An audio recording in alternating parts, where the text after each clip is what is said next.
Countless individuals across the world lose their loved ones in the hands of serious illnesses or diseases. It's a time of complete helplessness. There's no way around it. Particularly when even the specialists have surrendered. Such is the tale of a man named Kanji Yakutani. He's a pharmacist at Tokyo College where he works perseveringly the entire day consistently to advance humanity's information on medication. Kanji's relentless working hours were not yet an issue.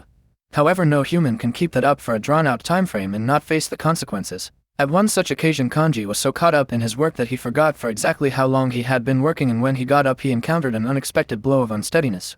Yet that wasn't a thing out of ordinary for him. So he eats some energy bars and beverages and puts himself together and starts working again. Now you should be thinking about what makes this sort of undesirable hard-working attitude.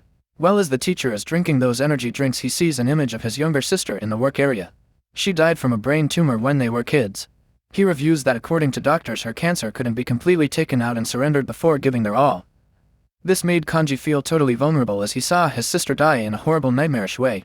Angered that there probably might have been a smart method for saving her, yet everybody surrendered. At that moment, in that exact instant, he set out to never give in. He'll go to the extent that it takes to create medication, just so nobody needs to feel defenseless as their friends and family disappear before them. But everybody has their limits. Kanji's body couldn't stand his drive, thus one day he kicked the bucket in his rest, simply then to awaken in the body of a little fellow named Pharma. He is welcomed by a bright servant named Lot. She's glad that he at last awakened, thinking about how he was struck by lightning and all. However, since Pharma can't remember a lot of this boy's past, she presents herself as his house cleaner. She then, at that point, sees a curious blemish on his shoulder. Pharma excuses it as a natural mark that appears after lightning strikes somebody, but she's sure that it's the sign of the lord of medication called Panic Theos. Following this, she shows him around his own home, and Pharma gets to know that he's the child of a court drug specialist named Bruno. His family fundamentally fills in as specialists for the imperial family. He has 2 more siblings as well, one youthful sister and one older brother who is studying at a reputable university. But what she says next surprises him. She expresses that he used to be knowledgeable in the divine art. He, however, has no clue about how to utilize it, obviously. This sends Lot's head in a circle, since the divine art is the thing which separates the aristocrats from the everyday citizens, and tells him to remember it at any cost, because if he could not remember how to use his divine art of water, he could no longer be considered noble and could even be expelled from the estate. He then goes to his room thinking about what Lot had explained. He must remember the shape water to perform the divine art. He then tries to imagine the molecular structure of water, and to his astonishment water begins to leak out of his hand. Not knowing what to do, he throws all the water out of the window and ends up wetting Lot. Nothing of wrong sorts, you dirty-minded human being. Kanji then decides to test creating other elements and discovers that with one hand he could create any substance as long as he knew its molecular structure, and with the other he can eliminate them. Lot comes to the room after changing her clothes. Happy as Pharma can utilize his powers once more. And later she takes him to the library to check whether he can likewise review all the clinical information. He was educated on the grounds that his dad likes to test him about it during dinner. Pharma shifts focus over to the books and finds clinical information on this world as ages behind in contrast with where he came from. And so he finally meets his new family at dinner table, finding out that they are lovely, and thinks about how he will now have to live the life of Pharma. His father Bruno asks him a surprise question and Pharma gets it right. Bruno then asks if he was feeling well enough to resume his classes with his coach Eleanor. She's a delightful lady who guarantees that he's getting legitimate training concerning pharmacology and divine arts. However, obviously she sees the adjustment of his character, and Pharma faults it on the amnesia. She then chooses to skip the pharmacology studies and return to the basics of divine arts. She explains that the divine art contains 5 significant classes: earth, air, water, fire and none. And none's essentially a fantasy, as no one in 300 years has shown its utilization. He then asks from which attribute would someone be able to create any substance. But she says that such ability was impossible, and someone with such power would be a god or a monster. Obviously hearing this, Pharma chooses not to tell her that he's able to do precisely that exact thing. She considers unthinkable. Eleanor then takes him to the banks and asks him whether he brought his wand, and he asks whether she is talking about the one in his pants, but she says that she is talking about the one which is not below average. He remembers that he saw a wand inside of his room on the wall and thought it was a decorative piece. She sighs and takes out her own wand, which is pretty huge. She hands her huge wand into his hands and tells him to use it to produce basic water fountain magic. He seems to be confused and says that he doesn't remember how to do it. She takes the wand out of his hands and goes over to the bank, telling him to look closely as she is about to demonstrate it. Once she simply goes ahead and creates a fountain from her staff, and afterward requests that Pharma do likewise. However, Pharma performs it without saying the spell, as well as releases a practically boundless measure of water high up. This makes her freak out. She brings out manometer to look at his enchanted limit, and to her surprise the meter breaks with Pharma's magical power, which freaks her out more. She tells him that this has never happened in their world before and pulls his sleeve up to see the tattoo that God ended up making on his arm and is surprised to see it glowing. Pharma brushes it off, but she tells him that this is not some random mark. This is the God of Medicine's mark. She tells him that he is to never grab a manometer wand in front of anyone, not even his own father, and they end up stopping the lessons for the day. On their way back, they end up sitting on a bench, and while playing around, Pharma realizes that he also seems to possess the divine eye, which can detect any and all illnesses. All of this was too much for Eleanor. The sheer scope of everything Pharma can do basically makes him the incarnation of panic Theos, and she immediately confirms her suspicions by pointing out that Pharma doesn't even have a shadow. Right then she tears up and runs away. Not the kind of reaction they'd expect from a teacher, but hey, at least she's funny. Also, let's cut her some slack, guys. I mean, imagine one day your student shows up without a shadow. I don't know about you, but I'd be at least uncomfortable. Anyways, Pharma's father later tells him that his tutor has come down with a fever, plus she also wants to retire from tutoring him for unknown reason. He requests that Pharma carry medication to her with a written note for her and tell him to give his regards to her. He goes over to her mansion, which is insanely big as well, and waits around in the room, remembering how scared she was yesterday. Then main door to the hall opens and a terrified-looking Ellen emerges from it, wearing full body armor and asking him not to kill her, as she is never going to tell anybody about him. He tries to calm her down and shows that he doesn't even have his wand, which puts her at ease just a little bit. As she removes her face mask but still stands at the door, she asks him why is he here, and he replies that his father sent him here to deliver the medicine for her, and that is it. She comes inside but gets scared again by the thought that Pharma might have poisoned the medicine, but he reassures her that he has done nothing of that sort. He then hands her some of the medicine that he ended up creating with the knowledge of modern science and an ointment to apply, which again scares her, thinking that these must be poisoned. He tells her that he has no intentions of harming her so she can be at ease, and tells her that he still wants her to be his tutor. She reasons by saying that he doesn't even need to learn anything, as he is literally the reincarnation of the God of Medicine himself, but he tells her that he still wants her. She immediately bows down and tells him that if that is what God wishes, then she will follow it. He honestly tells her that he has no idea about magic in this world and that he doesn't think that he is God. He walks up to her and tells her that he needs her help, as the entire library has no material on magic, as it is filled with medicinal books, and even if he has some extra magical abilities, he has no idea how to harness and control them. So she should teach him how to do it. He then hands her a bunch of pretty looking flowers, telling her that if she doesn't become his tutor, he will take his flowers back, and then leaves her place. The next day, while wandering around in the garden, he is approached by Ellen, who is again wearing armor but seems more relaxed. She tells him that his magic is too strong and she needs to take precautions till she knows he can handle it safely. She thanks him for his medication and claims that even his dad's medications never worked this fast and his medicine seemed more like a miracle. She also tells him that she has decided to tutor him and tells him that they are going to an abandoned island, because if anything goes wrong it won't harm anyone. They reach the island, where they spend the entire day training and learning new magic spells and even mixing up different elements. She tells him that he is learning surprisingly quickly and should master these spells in no time, before returning back to the mainland. After that, he sits around in the staircase watching his servants like a total creep, but seems to also be taking notes. He keeps using his magic eye ability and notes down all the ailments of his servants, as well as what this ability can and cannot do. Finally, after looking at every servant, he ends up looking at Lot, and it turns out she is also having problems with dry skin on her hands that is developing scabs. He goes to his room, where he ends up creating a medicine for Lot's hands by using his modern knowledge of medical science. He creates a bunch of modern compounds and procures excellent modern medicine by using them. He then goes over and hands it over to Lot, telling her that this medicine should heal her hands. She was overjoyed to the point where she gets teary-eyed and asks whether she could share this with the other servants and her mom as well. He tells her that she doesn't have to worry, as he has created a bunch of different medicines. After looking at people's symptoms, and goes with her to hand them over to each servant, who are overjoyed to the point where he doesn't understand why they are so happy. Lot looks at him and replies that this is because none of them have ever received medicine from them before. This confuses him, but she explains that there is a big difference between the nobles and the peasants, where peasants are not treated by nobles, and even if they were, the fee would be so high that they would never be able to pay it. This saddens him, and he pledges that he will make medicine accessible to the common people as well. The next morning he was called by his dad, and he goes inside the dining area to find his mom and his dad sitting around the table looking gloomy. He asks what's up, and they reply that his sister Blanche has contracted chicken pox. He seems to be confused, as on Earth it isn't supposed to be a very deadly disease, but it turns out that here is very dangerous. Bruno says no one is allowed to go inside her room for 3 weeks, apart from some servants, just like what happened 4 years ago when Pharma ended up getting chicken pox. Pharma tells him that he will keep that in mind, and returns back to his room where he starts thinking about the chemical composition of the drugs he has to make. He is not sure whether he would be able to create such a complex medicine, but after countless tries he ends up succeeding and sneaks his way into her sister's bedroom, which seems to be pretty sick. She tells him that he is not supposed to be here, but he tells her to keep it a secret. She refuses to eat pills because they are bitter, so he hides them in some pie. After having the medication, she ends up asking him where he learned to make them, as their father said that there is no cure for this disease yet. But he ends up making an excuse about how he found it in a book that their dad hasn't read yet and tells her to keep it as a second secret. The next day he goes over to her sister's room as her father inspects her, surprised as to how and why it got cured so quickly. Later in the evening, Pharma spends his time working on developing a simple microscope when his father calls and tells him that he has been called by the royal capital for a visit.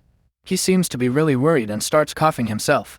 While trying to cover it up, Pharma suspects that his dad has some kind of lung problems as well, but hopes that his father has enough medicinal knowledge to treat on his own. His father tells him that this royal summon is directly from the queen and that he cannot disclose the details to him yet, but he wants him to be there as his assistant, so he can learn how to deal with these problems and learn about the other nobles. They both take a carriage, and after a while reach the royal capital, which seems to be crowded with the people. They go directly inside the palace where they meet up with a long-haired guide who greets them both and takes them inside a huge chamber filled with people who look worried. His dad asks what's the current condition of the queen, to which the ponytail guy responds negatively but claiming that her condition seems to be beyond medicine. They go near the queen's bed and bow down, after which the queen reveals herself looking like she already has one of her legs in a coffin. His dad goes over to the queen and starts taking her pulse before asking Pharma to bring over his bag, after which he takes her blood sample and performs some magical examinations. After that they move over to the window where they start looking at the queen's horoscope to decide whether she's going to live or die. Wow, what an amazing doctor. They check the stars and shake their heads as they realize that the stars aren't aligning and talk amongst themselves about how there's no way to save the queen, and that she's going to die by tomorrow. His father goes over to the queen again and asks him to follow with some of the chemicals from his bag, and Pharma realizes that he's trying to get the queen high on crack, so she can be happy one last time before she dies. The queen straightforwardly asks him whether she's going to live, and he replies that the medicine is really strong and should work. As he starts letting the queen take a fat rip from the ancient bong, Pharma turns around as he starts hearing the court people begin to discuss how they are going to perform the funeral, and he realizes that this is just a big ritual for euthanasia and his father is just trying to ease the queen's way to death. Pharma feels bad and starts thinking that he should do something, and uses his special ability to check what exactly is causing the queen problems, and is able to find out that the problem is in her lungs and it could be either cancer or tuberculosis. After careful consideration of her symptoms, he's able to narrow it down to tuberculosis, and realizes that in this time period this disease was incurable, but with the future medicine he can cure the disease. Suddenly the door opens and a little guy runs into the room crying and goes to the queen, telling her that he doesn't want her to die and asking her never to leave him. She looks extremely sad, and that is when Pharma decides that he can't let her die. He moves forward bowing in front of her and asks for her permission to treat her ailment with a new medicine that he developed.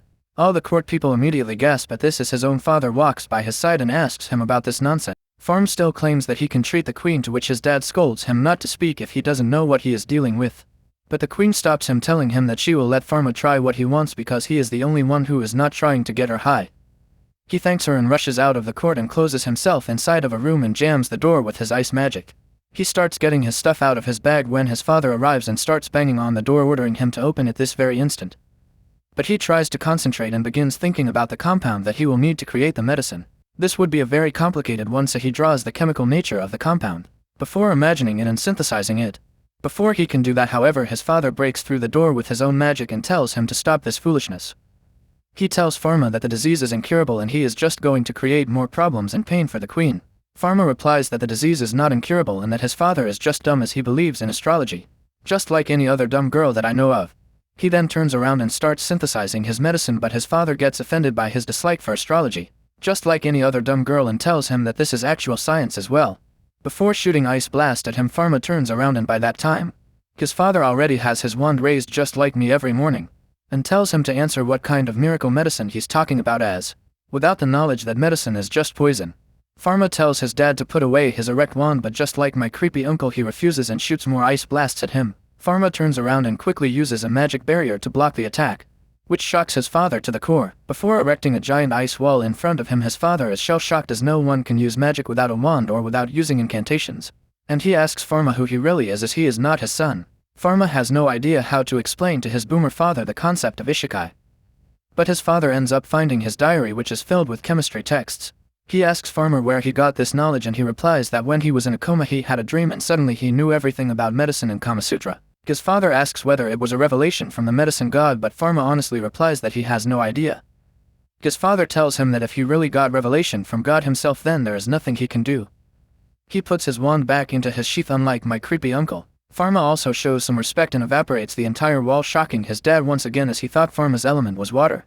He starts synthesizing the medicine again, and once completed he takes it into the court again. While wearing a face mask he walks up to the queen and tells her that he has completed the medicine for the ailment she is suffering with, as known as AIDS, which is caused by the queen being a freaky animal, and the treatment will be long-term, as she will have to take the medicine every day for at least half a year. Before giving her the medicine, however, he walks over and shows her the bacterias in her blood through microscope, and explains the entire concept of bacterias and other pathogens to her.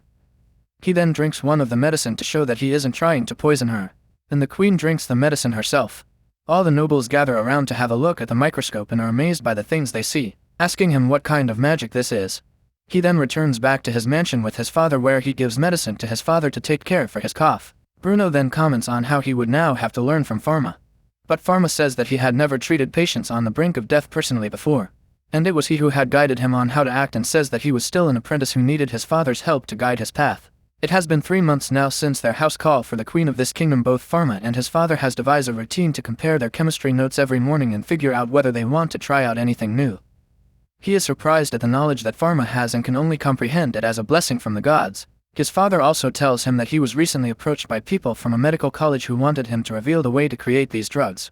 But Pharma immediately refuses, saying that as of now only he can create the medication.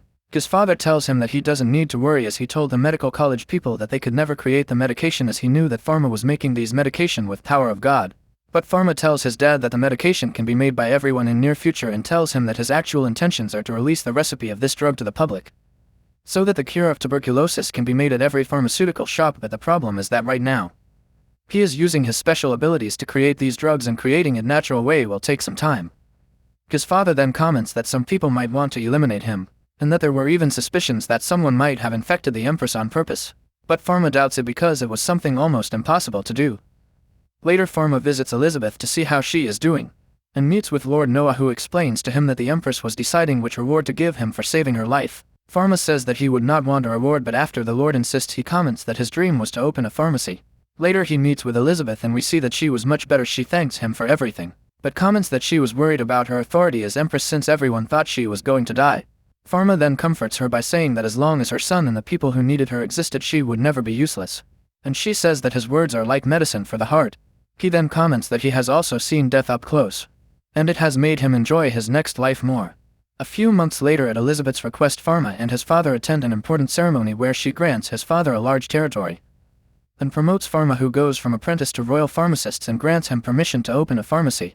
The next day, contractor and carpenters comes to Pharma's mansion and ask him to tell them about how he would like his pharmacy to look. Pharma was first startled by the fact that how fast things were progressing, but then made a presentation for the pharmacy project he had in his dreams. Tractor then asks Pharma whether he would want to name his pharmacy now. Pharma thinks about it for a while before landing on the name Parallel World Pharmacy. He walks up to Ellen and asks him whether the name would be too flashy, as he wants it to be a very quiet affair and doesn't want any unwanted press. But she replies that the son of a noble aristocrat opening a medical shop is groundbreaking news, and obviously is going to get pressed whether he wants it or not. Before they can talk further, however, Fatty rolls over to them, claiming that he thought this was just a rumor. As he looks at their shop, he looks at Pharma and tells him to bring out the owner of the shop, and Pharma tells him that he owns his mom every night before claiming to be the owner of the shop. Fatty claims that he is from a medicinal guild and asks him whether he wants to sell lollipops for kids or hard candies, because obviously he is not old enough to do anything else. Pharma replies by saying that Fatty's mom likes his lollipop quite a lot and she's daily customer. For others, however, he is going to sell actual pharmaceutical drugs. He asks Fatty whether he has to register at his guild to operate his shop, but the fat blob replies that their guild doesn't take in registrations from any nobles, but if he would beg him for the chance, then he might let him join. Pharma, however, rejects his offer, saying that he wants to work on his own and believes that he can do a better job than Fatty's entire guild by selling better medicine at cheaper rates. This enrages Fatty, who tells him that it is impossible for him to do so. But Ellen puts a stop to this by telling Fatty to back off before she loses her mind, and makes a pot roast out of him, which scares Fatty so much that he simply runs away. Later, Pharma along with Ellen think about how they would manage everything, and Lot shows up begging to continue to serve Pharma and gets all excited about working together with him in the pharmacy. However, there was still someone missing to handle the store's finances. Arriving home, Pharma sees everyone sad and finds out that Mr. Cedric, one of the servants of the house, was retiring due to a problem with his leg. Just the guy trusted to manage the finances of the property. Pharma then asks if he would be interested in working in his pharmacy if his leg was cured, and Cedric is excited by the idea. Afterwards, his father gives Pharma a huge amount of money to run his pharmacy with peace of mind. With this, pharmacy was inaugurated and Pharma was super excited about the realization of his dream. However, after a month with his store open, he realizes that it was going to be harder than he thought, since the commoners already had their old pharmacists and the nobles usually choose to be served inside their estates, so the business of the store was going super poorly. Then Lod decides went over the entire town and conducted a survey on common people about their perception of the new pharmacy. And she finally has the results. She starts listing the problems that people listed, with the first one being that there is an imperial seal on the door, which means that this pharmacy is answerable to no one but the queen, which is generally reserved for extremely high-ranking nobles. The second one being the presence of scary-looking guards posted outside the pharmacy that are important to protect the storefront but scare commoners away because of its chilly attitudes. The next problem is that they don't know what to wear inside such a fancy store, which is the most middle-class thing that I have heard in a while. The next one being that they are scared of using the wrong etiquettes in front of a noble. The next problem being that people just assume that the prices for the medicine are going to be really high even though they are cheaper than the competition. And the final problem being that they don't trust a child owner, which is very fair, to be honest. They decide to brainstorm about these problems, and thankfully this day one customer arrives who turns out to be an old sailor who wants some pills to reduce nausea he gets. He then takes the pills, drinks some water, and starts leaving, promising to be a returning customer.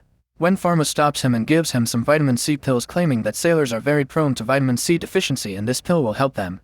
Later, his parents visit the store and are impressed by their son's professionalism. However, Pharma tells of the difficulty of making commoners feel welcome, and his mother suggests he sell cosmetics to aristocrats, saying that if it became popular among the nobles and is affordable, commoners would start buying it too. Pharma then remembers when he did some research on cosmetics in his other life to evaluate the safety of the products. His father then warns about the danger of white-face powder, explaining that it was something harmful to health, and says he finds it absurd that people compromise their health for looks, commenting that some women even resort to bloodletting to make their skin look pale, which is actually quite drastic. His mother says she understands the impulse of these women, and his father comforts her by saying that she didn't need to because she was already beautiful, and they have a moment together. Suddenly a man appears looking for Pharma and takes him to Lady Chloe, who was in very bad health. Pharma rushes to the site and realizes that the young woman had just used the bloodletting method that had infected her.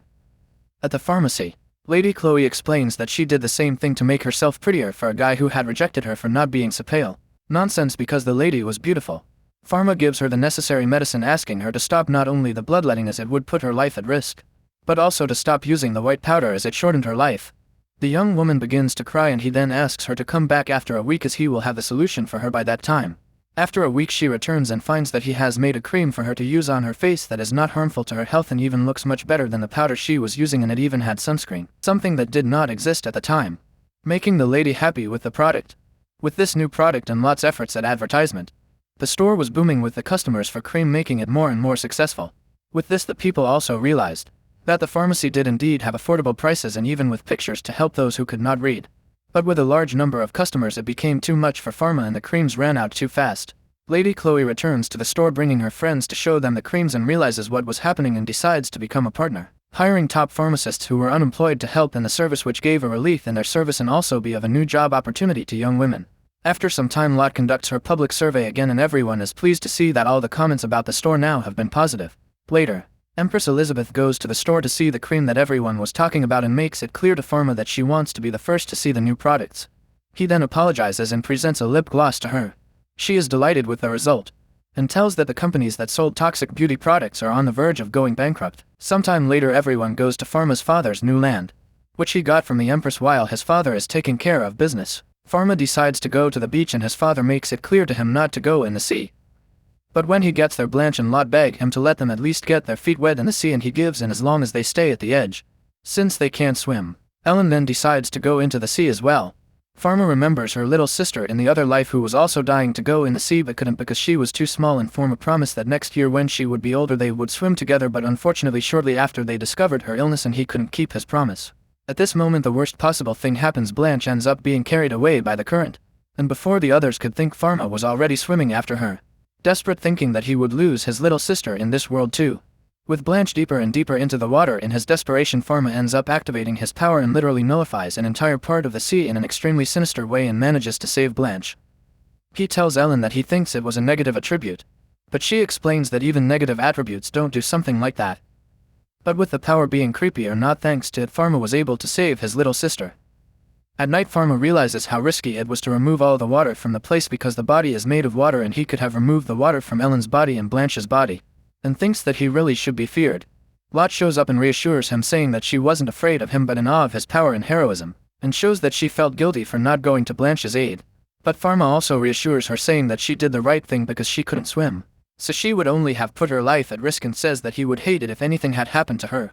In the end they say goodnight. Both felt much more relieved after their conversation. Meanwhile, people in white hoodies report that they have heard rumors of a shadowless boy voiding a part of the sea, and that if the rumors were true they would have to eliminate him. The next day one of the hooded guys shows up at Pharma's pharmacy, leaving him a bit puzzled as they didn't seem interested in the store.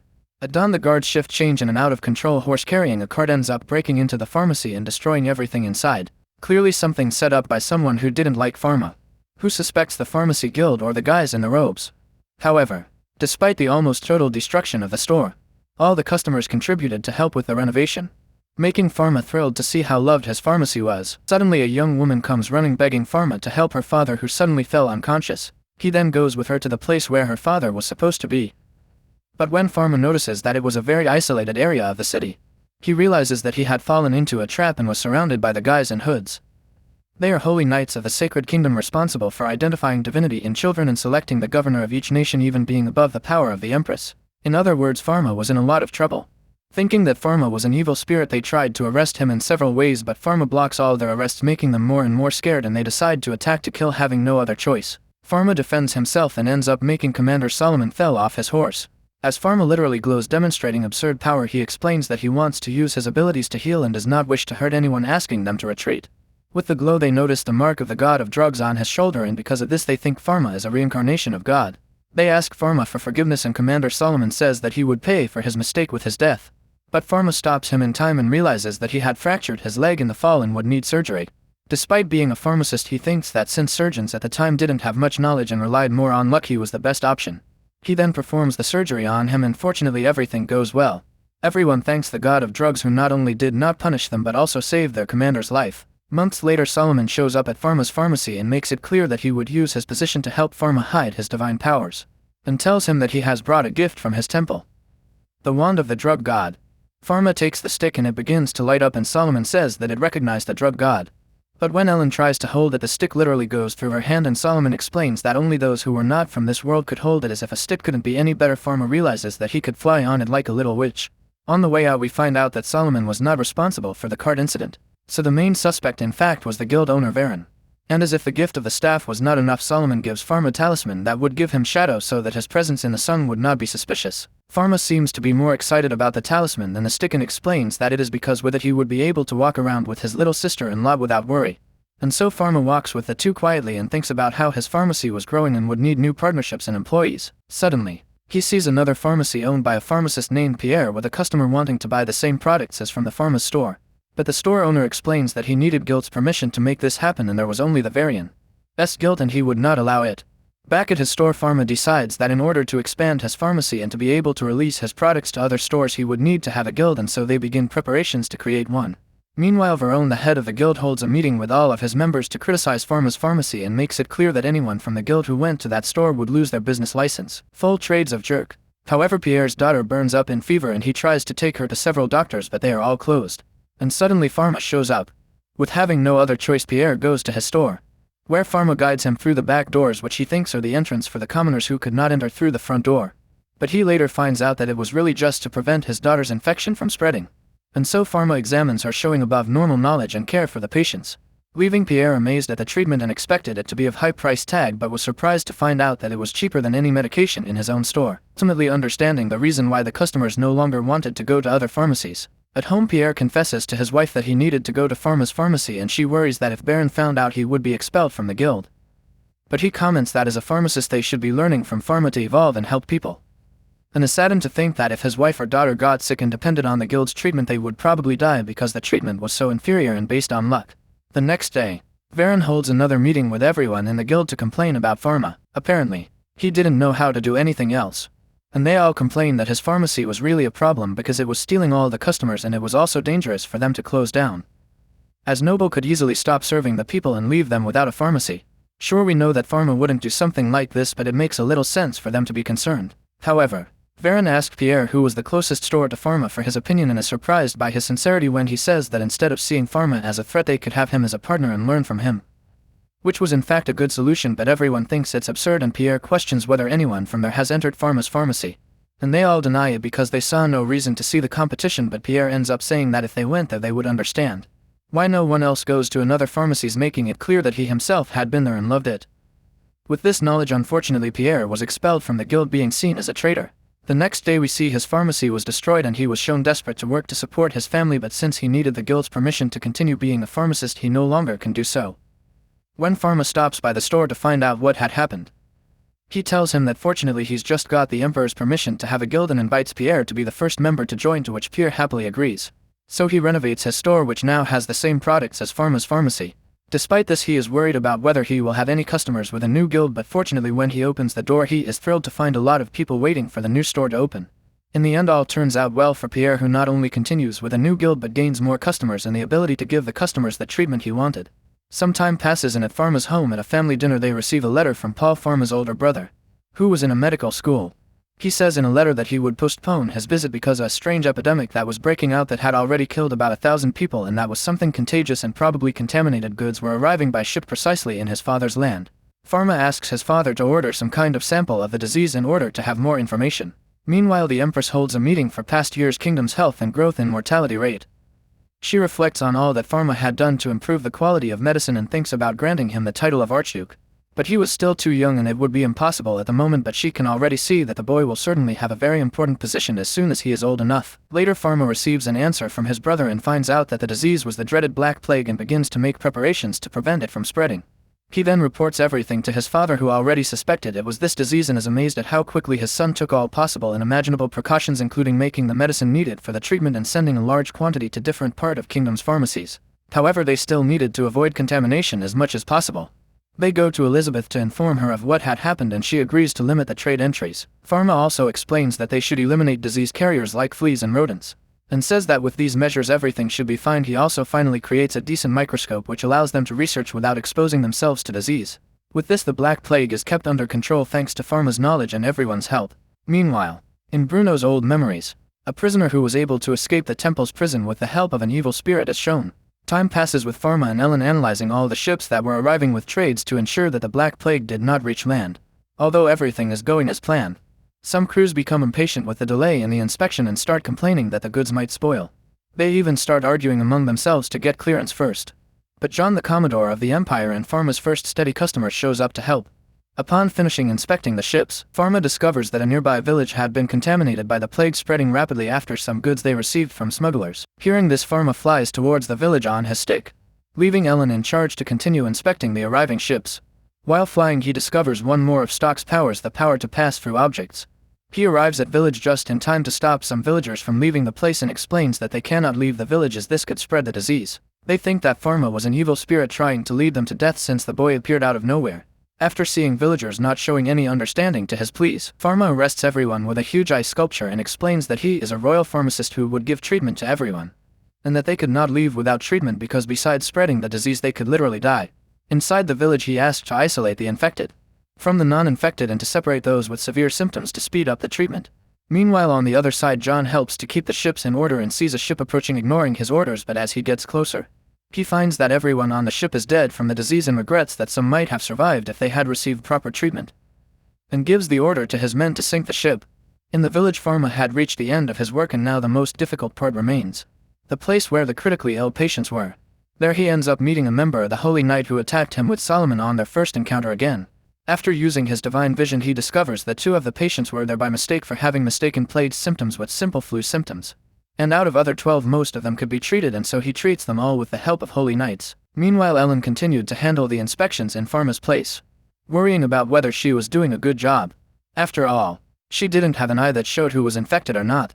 On the other hand, the old lady who was doing some research work was interrupted and was called to Pharma's father's office. She thought the call was due to her retirement and no one wants anything to do with her anymore. But on the contrary, Pharma's father asks her to postpone her retirement since he had discovered that she possessed in her laboratory the substance needed to produce the plague remedy, so that everyone would no longer depend on Pharma and his abilities to make the medicines. After a long day of work, Pharma finally manages to treat everyone and get most of them out of their serious condition. Heading back to the road home, he notices smoke and goes to the scene, and finds that the holy knights of the Sacred Kingdom had captured the smugglers responsible for contaminating the village in exchange for a treatment of the disease. They confessed that they were accompanied by 5 knights from different kingdoms and had been paid to transport some boxes, one of which was carrying squirrels, which Pharma thought could be transmitters of the Black Plague, as they are from the very place where the epidemic had started. Pharma reflects that the epidemic may have been caused on purpose by someone who wants to destroy the empire, which would explain the Empress' contamination with the White Plague. Meanwhile, in the capital, Lod distributes masks to prevent the disease, when suddenly 5 knights invade the capital and release flying squirrels everywhere. Meanwhile, the evil spirit watched the chaos quietly. Pharma's father asked the Empress to take the plague medicine as a precaution and tells her that someone is trying to contaminate the empire on purpose and that he suspects is his former colleague Kali, brilliant but mentally unsound pharmacist, who was imprisoned for performing horrible experiments on humans and who had his divine arts sealed off, and his research was precisely on epidemics. On the other hand, everyone tries to stop the 5 knights when Solomon appears and pulls out his divine arts and seals them. Pharma finally arrives in time to hear them confess that they didn't even know what they were carrying and were only taking orders from an evil spirit that had threatened them. Pharma's father recognizes from the description that it was indeed his former colleague. Meanwhile, Lot along with Cedric decides to go back to the parallel pharmacy, not knowing that the evil spirit was already there. Arriving at the door of the pharmacy, Lot sees that the place was open and thinks it is Pharma and runs to see him in. Cedric follows worried, thinking that it might not be Pharma, and in fact he was right. The evil spirit appears behind him swinging a sword at him. Pharma and his father noticed evil spirit's presence and rushed towards pharmacy. When the Pharma arrives, his 2 friends are already wounded by a blow that possesses several poisons. While his father keeps his former colleague busy, Pharma works hard to get all the poisons out of their bodies as quickly as possible. When he finishes, he discovers that the evil spirit was trying to use his medicines to make powerful poisons. Evil spirit asks Pharma to join him by saying that he would also be judged by society for his powers, but of course, Pharma denies this and says that a pharmacist must use his abilities to heal and knocks the creature out the window. Then Pharma jumps up, killing him with a swipe of this staff that turns everything into a rainbow glitter, and Solomon recognizes that it was another power of the Panic Theos called the Purification Shrine, used to eliminate evil spirits, and so all ends well. Time passes and Lot and Cedric receive proper treatment. Ellen continues her work inspecting the ships, and Pharma distributes enough treatments for all the pharmacies. Then 2 months later, the Empress declares the end of the epidemic and everyone celebrates at a fair. And finally, Parallel World Pharmacy reopens its gates with many customers as usual, which brings joy to Pharma. And that's the end of this video. As always, if you liked what you saw, subscribe to the channel. I'll be uploading a lot of videos just like this, so I'll see you at the next one. Thank you for your precious time.